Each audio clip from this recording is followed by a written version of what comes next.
Good evening. Welcome to Inside Asia. Our guest today is Professor Vitit Muntarbhorn, prominent human rights expert from Thailand. He is a professor of international law at Chulalongkorn University. He currently is the chairman of UN Commission of Inquiry in Ivory Coast.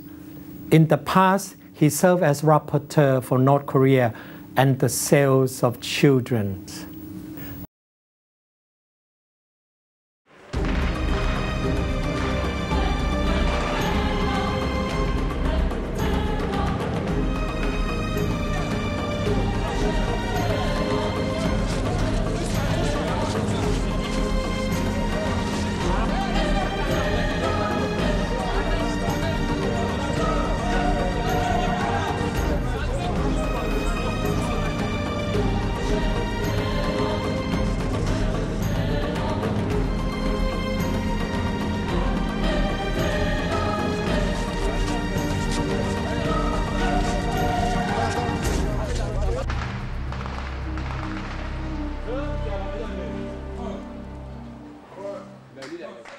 Thank you, Ajahn Vitit, for joining Inside Asia program.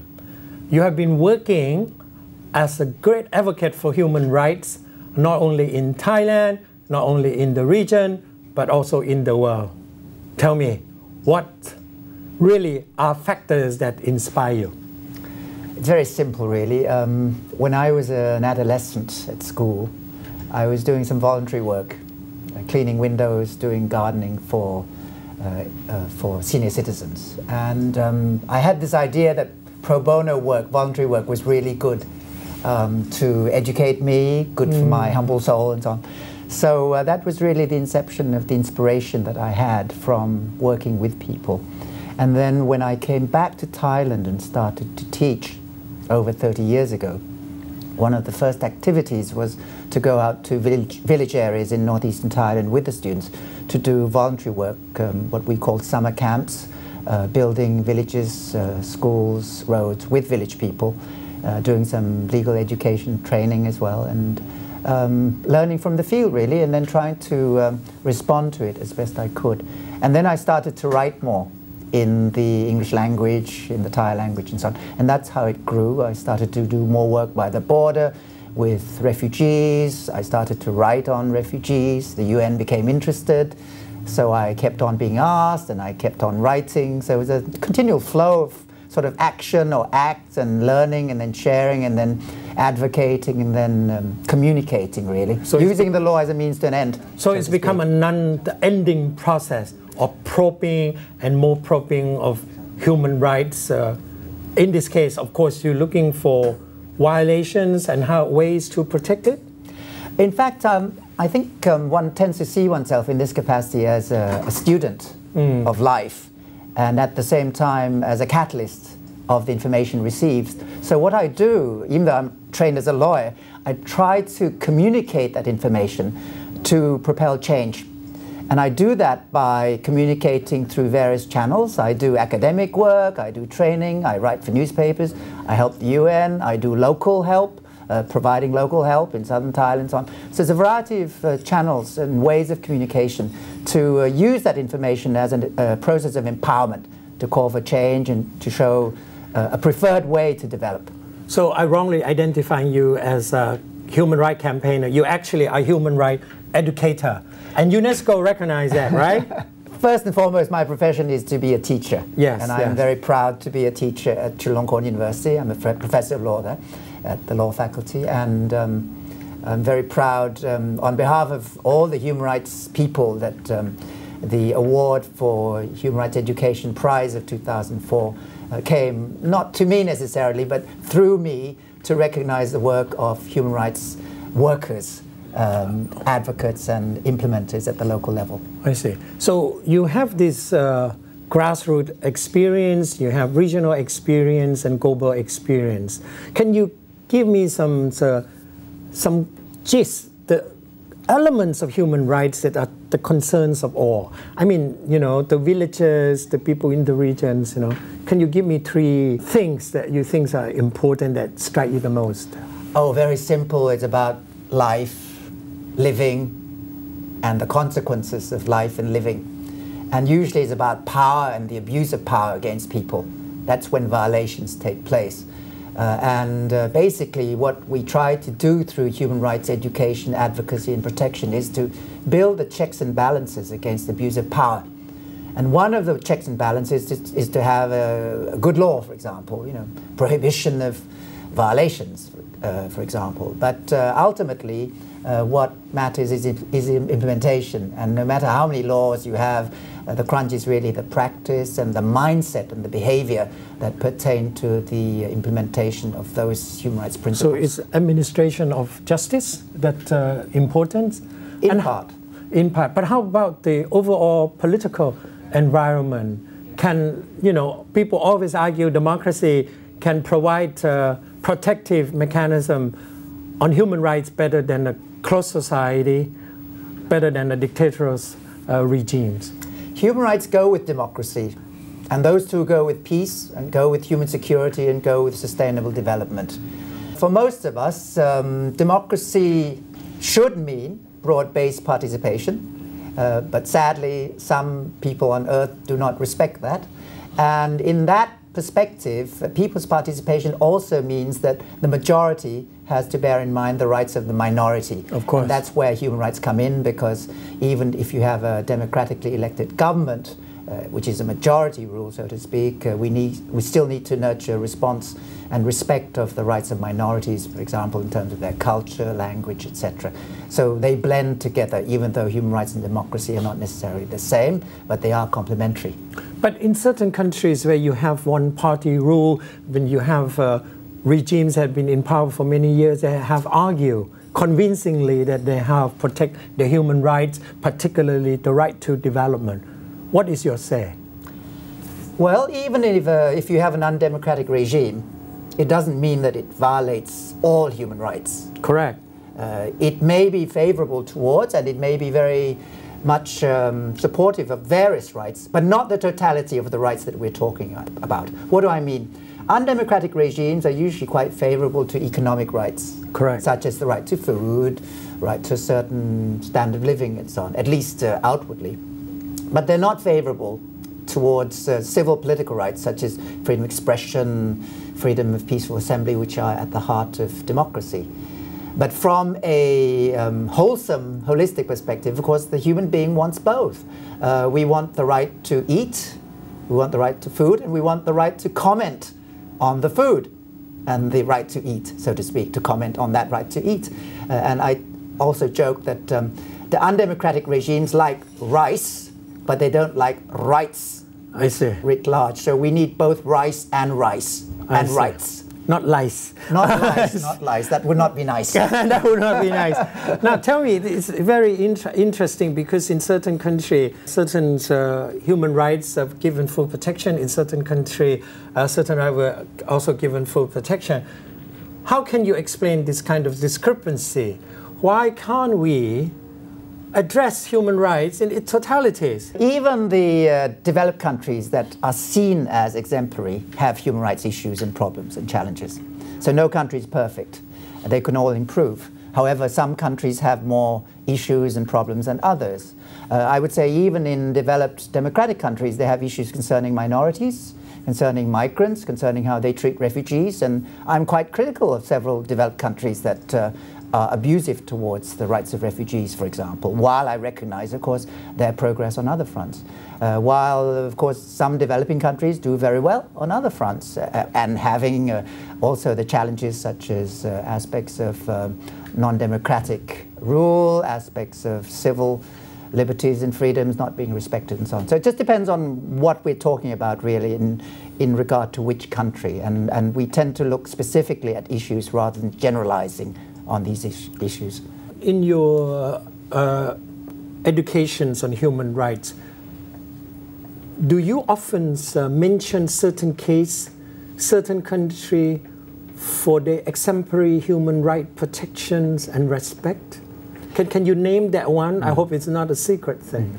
I do recognize that communities, countries want incentives for change. So particularly in UN circles, one tends to talk about best practices, preferred practices, and so on, and those are recognized. But I tend to look at practices as practices rather than just saying that this practice means that the record of a certain country is exemplary. It's just not true.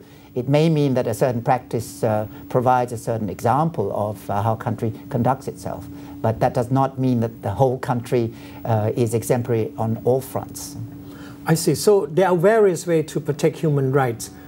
Should we define that protection of human rights can occur in different ways according to geographical locations, cultural traditions, and beliefs?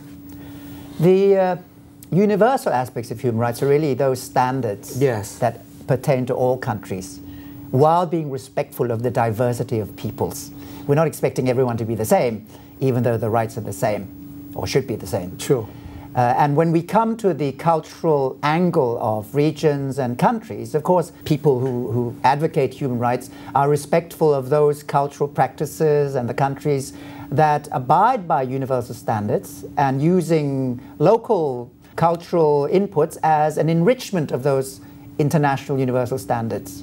For example, nonviolence as a principle from Asia can be very contributive to the international human rights standards. However, if we have cultural specifics, particularities, or regional particularities, or national particularities that are substandard when measured against those international standards, then those particularities are objectionable. For example, violence against women, violence against children, sale of children, undemocratic practices. If these are local, regional, national particularities, they are inadmissible in the eyes of the international community from the angle of international standards.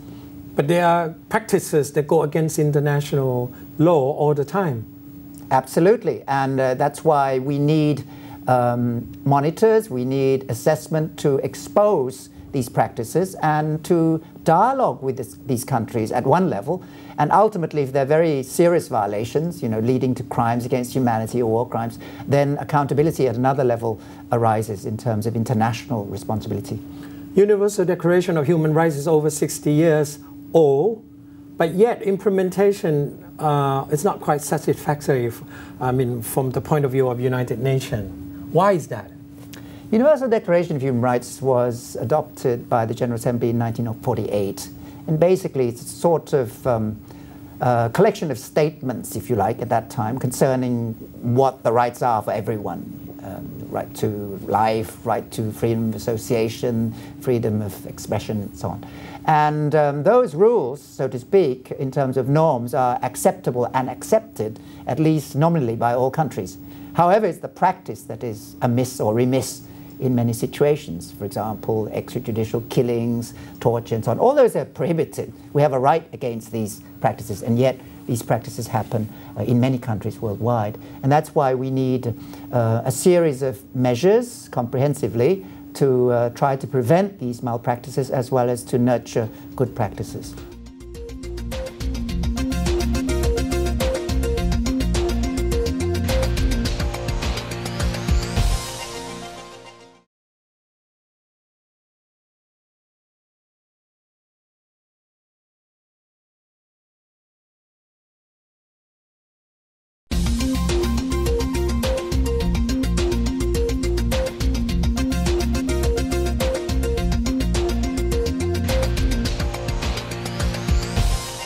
How can we enforce this kind of implementations of this declaration to make sure that all countries comply? Well, first of all, it's recognized that the primary responsibility for the implementation of human rights rests with the state. Correct. At the national level. And that means the state should be broad in its measures to help implement those human rights. And I would put those measures under three pillars, so to speak. One is knowledge. Secondly is attitude, and thirdly, it's a question of behavior. And those go together in terms of mindset and behavior. And the measures that interlink with those include the need to have good laws, overcome bad laws, undemocratic laws, for example, good policies, good practices, good implementation through practices, good mechanisms, good personnel, good resources, good education, good monitoring, good networking, good sharing and collaboration and participation. Those are entries entry points in terms of how to realize and implement human rights. How about good leaders? Well, you know, that comes together with the totality of the political will that surrounds all those measures. And political will and social will are crucial to help realize all those various measures that I've listed. In related to this, in 2005, UN came out with responsibility to protect. Since then, do you think implementations of human rights protections and promotion has improved or not? The R2P, or responsibility to protect, really emerged from the concerns of the international community vis-à-vis various egregious violations such as genocide. So responsibility to protect is really a UN doctrine, international law doctrine now, which means that the state is responsible to protect its people first and foremost, at least from 4 key violations. One is genocide, when you target a certain group in terms of ethnic harm, etc. Second one is crimes against humanity, big crimes, whether in war or peace. Third one is war crimes, crimes in war, such as killing prisoners of war or rape in war, etc. And fourth one is ethnic cleansing, such as mass displacement of people. Now, if those arise, or are in the process of arising, this doctrine means that the state must take real measures to prevent and to cure. And if the state is unable or willing to do so, then the international community can lend a helping hand. And failing that, responsibility to protect means that the international community can even resort through United Nations to enforcement measures, even military measures, to help overcome those failings. And that means activating the international community more in regard to those states which fail. Now, in practice, what's happened? Well, since 2005, this doctrine has been used more and more, particularly, first of all, in regard to advocacy of protection of women and children. Secondly, it's been used in regard to the malpractices of certain governments in regard to certain countries. Most recently, resolutions on Libya refer to R2P, responsibility to protect, in other words, calling upon the international community to act to protect the people of Libya. So it justifies a more proactive international community while still respecting at first glance the state responsibility first and foremost, failing which the international community must act. So this actually work in supplementing the Article 7 of the UN Charter? Chapter 7 of the UN Charter basically refers to the possibility of the UN through the United Nations to take various measures, including sanctions, including enforcement measures, whether they be economic sanctions or even military ones, which we call enforcement measures. What the responsibility to protect does is to provide grounds for activating the UN more, particularly in regard to those 4 crimes that I've just listed: genocide, crimes against humanity, war crimes, and ethnic cleansing. So it means that there is more room, in a way, to help both to prevent violations as well as to protect those who are sadly being violated. So you think the R2P has served its purpose since 2005? Well, it's a means to an end. And what it has led to is more Security Council justification for action.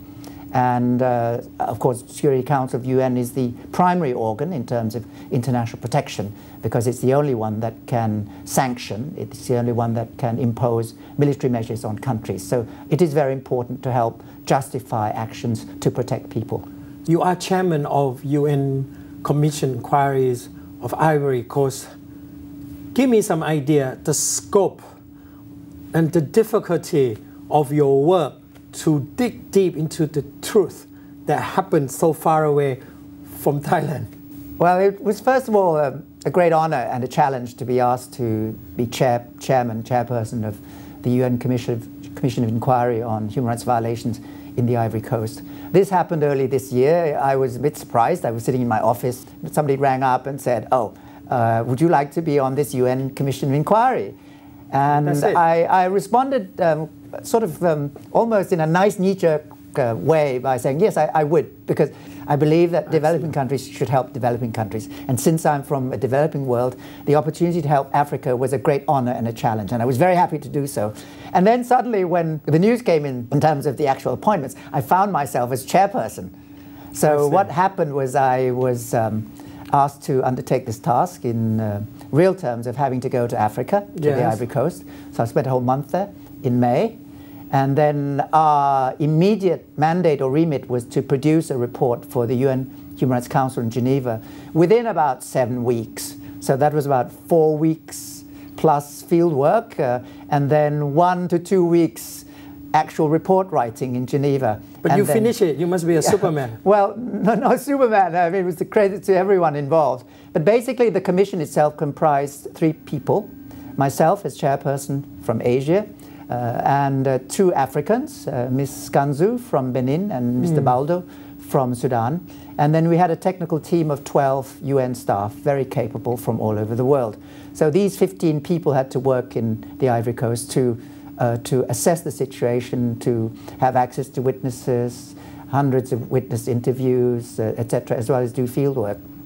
So we were there from the beginning of May till the end of May, and then we spent time in Geneva concretizing the report. And it was really tough for various very practical reasons. Number one was because when we arrived at the beginning of May, there was still fighting, so it was the end of the war, so to speak, and couldn't leave the hotel without armed escort or an armed car. So I couldn't walk properly on the streets for a whole month. And slightly lightheartedly, you know, I'm a jogger. I couldn't jog for a whole month. And it was amazing. I mean, it's just... You could jog with armed guard. Well, not quite. Not quite. But seriously, though, and the mission, the mandate was to investigate the situation, the facts concerning the alleged violations of human rights in the Ivory Coast, with a view to identifying those responsible and bringing them to justice. So it was quite specific in terms of not just general human rights assessment, but also identifying the imputed responsible people.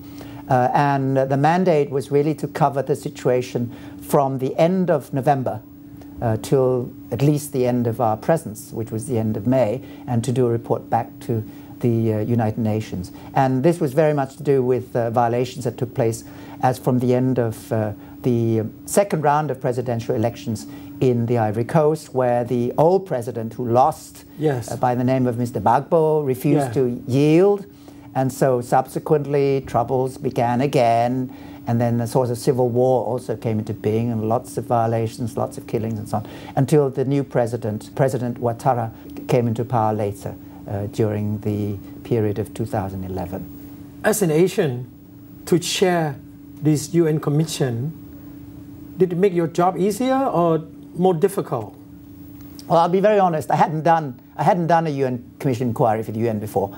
Previously, I helped the UN on many fronts. I was doing UN special rapporteur work as a monitor, but as an individual with one assistant. I was doing that in regard to DPR Korea, or North Korea as it's known. I was doing that previously on sale of children, child prostitution, child pornography. So it was quite sort of singular work in a certain way. But this time I was working with 15 people, 3 commissioners and 12 technical team, compressed into 1 month, and then having to produce the report within, you know, pretty well almost a week plus, to be delivered in Geneva, and then seeing that report edited, all in French, My goodness. and then delivered orally, subject to questioning, in the early part of June.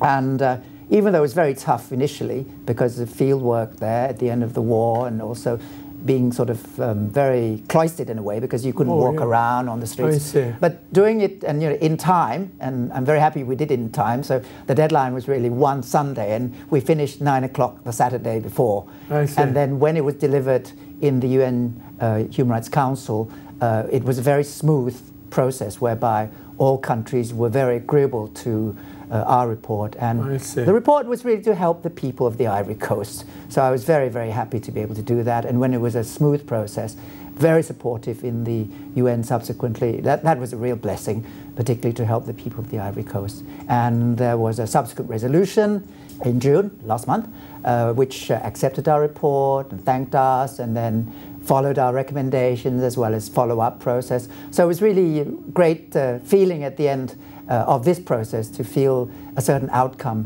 which will hopefully contribute to sustaining efforts to help the people of the Ivory Coast. That's all the time we have for today's program. We will return tomorrow. Professor Vitit will discuss human rights situation in the region and also in Thailand.